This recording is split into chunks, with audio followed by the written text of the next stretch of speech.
Әбиләр, әниләр, кызлар, залда бары хатын-кызлар, сөйләшер темалары уртак. Гаилә бөтенлеге, дини гыйлем, демография, тел һәм әлеге кыйммәтләрне саклауда хатын-кыз роле. Менә шулай китереп чыгардык. Бер-берсенә шамасын дип, менә шундый залда матур итеп, сезнең белән апалар белән очрашырга үзебезгә максат итеп куйдык. Рәмзия Рәҗәпова 400 елга якын туган авылы Яңа Иглайда рус теле укыткан.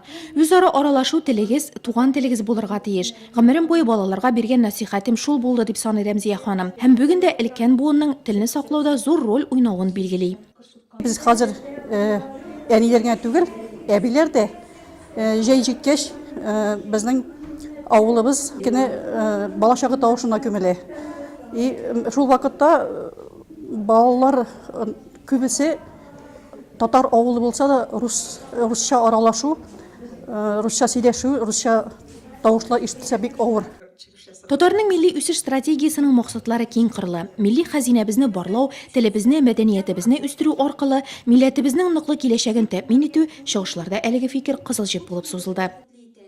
Bu dünyada yaşav kirek iman bilen imanına iltir yol var kıybıla digen.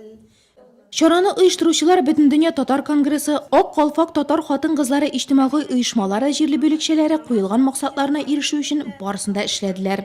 Biz инде татар булып яралганбыз икән, татар булып яшәргә тиеш. Беренче чиратта үзебезнең телебезне сакларга тиеш.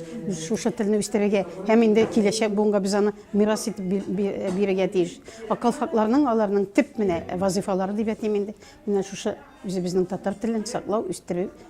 Нурлат мәдрәсәсендә гыйлем алучы укучылар авыл фельдшеры Гөлзада Вәлитованың сәламәт буын тәрбияләү турындагы чыгышы, мөнәҗәтләр һәм тагын күп санлы чыгышлар, залда утыручылар аларны тында алмыйча тыңлады. Безгә бик шады.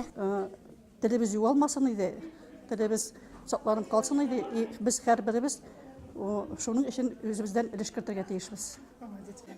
Татар халык милли ашлары һәм китаплар күргәзмәләре, очрашуның тату гаиләдә истәл артына кунак булу белән тәмамлануы һәм оештыручыларның чираттагы чаралар планын эшләүгә алынуы башланган эшнең дәвамлы буласына ишарә иде.